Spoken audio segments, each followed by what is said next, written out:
Hey, what's up? I was doing some studying and I found out that the Bible is actually in kind of the wrong order. Okay, I mean the New Testament. It's supposed to be the first four Gospels, and then the Book of Acts, and then after that it's supposed to be James through Jude, all the Hebrew prophets who converted to Christianity. It's not supposed to be Corinthians through Hebrews. Um, They did that actually for political reasons. They wanted the Roman prophets, the Gentiles, or the Jews actually at the bottom of the book, because they just, Jews were against the Romans and everything. But the letters of Peter and the letters of John, all that, James through Jude should have been before Corinthians, and all that stuff. Literally through the actual order of the Bible. In Galatians, Paul said, the Hebrews were before me, okay, like James and Jude and all them. That was all before him. So if you want to read it in order, in literal order, that's the way to do it. And then, of course, Revelation is last. I mean, it's still just the same Bible, but the order, you need to realize the political, historical background that created the Bible. For those who don't believe in the word rapture, or in the whole idea of a rapture, because the word rapture isn't in the New Testament, you have to look at it from a symbolic point of view, okay? It says, woe to the inhabitants of the earth, during the end times. So that means if you're still on earth, you're screwed. So that means something happens to take you off of earth. Also, that was in Revelation. And in Daniel, it says, Michael will stand up, and there will be a time of trouble such as never been nor will ever be again. And at that time thy people shall be delivered, all those who are found written in the book, and everyone else has to go to judgment. Delivered means raptured, okay? So I mean, earth is doomed. Isaiah says there'll be a new heaven and a new earth. Revelation said there'll be a new heaven and a new earth. Why would you want to be on the new earth? You're supposed to go to the new heaven. You don't want to be on earth after the end times. It's not going to... Sorry, it's just what the Bible says. Okay, let's talk about some symbolism with the names of famous actors. Leonardo DiCaprio. Okay, what does that word bring to mind? Leo, like the Leo constellation, the lion, and DiCaprio, decapitation. Okay, Revelation said, and I saw those who were beheaded for the witness of Jesus, and who loved not their lives unto death.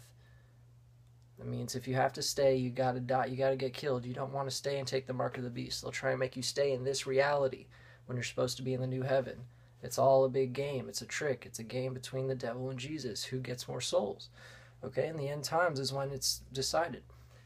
So DiCaprio represents decapitations, and Leo represents the lion, the lion's mouth, the beast of Daniel, the feet of a bear, the lion's mouth, run by the dragon, body of a leopard, which is Obama. Okay, so Leonardo DiCaprio means the lion is coming to decapitate at the end times. That's how they use their symbolism.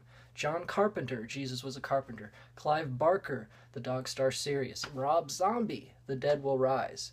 Your name has to fit with their agenda for you to be famous. One more idea. Charles Manson said, he thought the Beatles were the four horsemen, and that even their guitars symbolized the iron breastplates that they all held. He's right and he's wrong. They were not the four horsemen, obviously.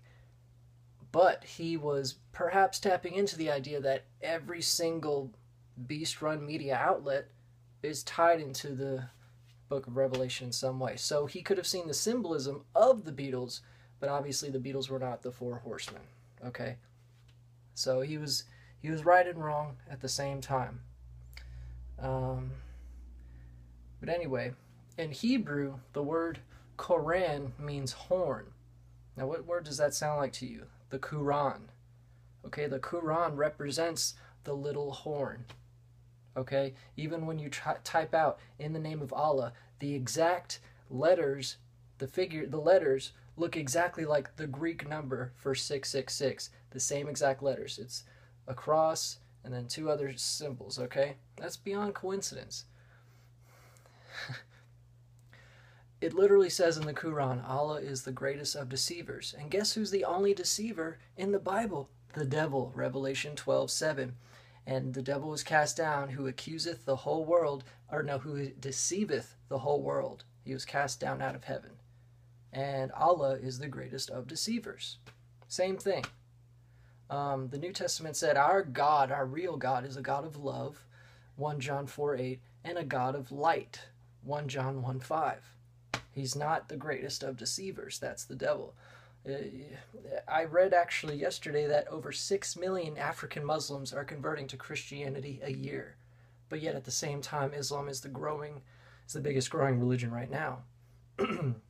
Because they think it's against the white man's oppression. Well, how about you read the Bible, which says God is love? And how about you read the Quran, which says burn the bellies of Christians and Jews and persecute them wherever you find them? That's not full of love. Did you read the part in the Quran where he said he raped a 9-year-old and made him clean up his sperm? No, Jesus would never even fathom of something like this. Read what you believe. You want to say you're a Muslim? Read the Quran and justify all those 109 verses of violence against Gentiles. If you're a Christian, justify your hate against gays when 1 Corinthians 6:11 says all are washed, if you believe in God. Okay? Know what you believe. Okay? Thank you.